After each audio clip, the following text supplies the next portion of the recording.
روزے صرف ہم پر فرض نہیں، پہلی امتوں پر بھی تھے، لیکن آپ صلی اللہ علیہ وسلم نے فرمایا کہ میری امت کی شان تو پہلی امتوں سے بہت بڑھ کر ہے، فضیلت بہت زیادہ ہے، اس لیے میری امت کو رمضان کے اندر روزہ رکھنے کی وجہ سے 5 فضیلتیں، 5 امتیازات ایسے دیے گئے ہیں جو پہلی امتوں کو نہیں ملے۔ اس میں سے پہلی فضیلت یہ ہے، روزہ دار کے منہ کی بدبو اللہ کے نزدیک مشک سے زیادہ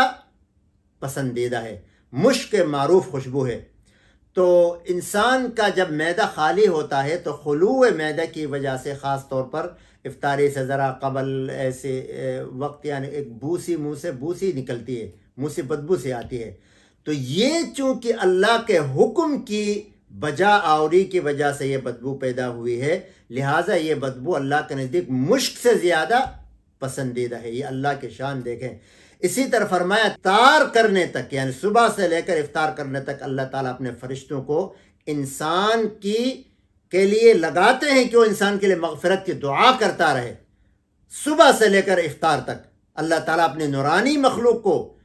مامور کرتے ہیں، پابند کرتے ہیں کہ وہ اپنے اللہ کے ان روزہ دار بندوں کے لیے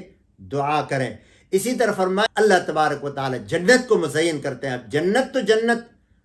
اللہ کی وہ نعمتیں وہاں ہیں، ما لا عین رأت ولا اذن سمعت ولا خطر علی قلب بشر، نہ کسی آنکھ نے دیکھا، نہ کسی کان نے سنا، اور نہ کسی دل پر اس کے بارے میں شک بھی گزر سکتا ہے کہ ایسی نعمتیں وہاں ہوں گی۔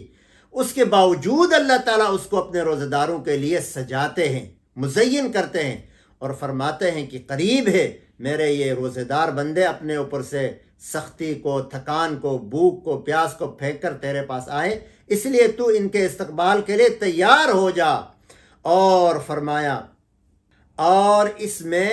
رمضان میں جو سرکش شیاطین ہیں، ہم سال بھر گناہ کرتے ہیں، اور جیسے وہ مثل مشہور ہے کہ الا بلا برگردن مولا، کرتے خود ہیں اور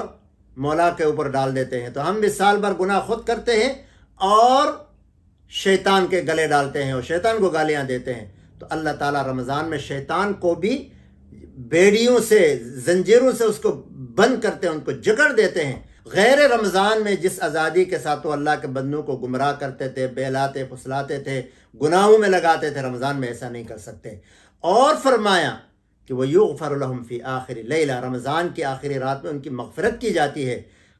تو آپ صلی اللہ علیہ وسلم سے پوچھا گیا کہ یا رسول اللہ احیا لیلۃ القدر، کیا لیلۃ القدر کی بات کر رہے ہیں آپ؟ فرمایا نہیں، لیکن اللہ کا نظام یہ ہے، قانون یہ ہے کہ کام کرنے والے کو دن کے آخر میں اس کے کام کا بدلہ دیا جاتا ہے۔ تو اس آدمی نے چونکہ پورے رمضان کا روزہ رکھا، اس لیے آخری رات اس کی مغفرت ہی کر دی جاتی ہے۔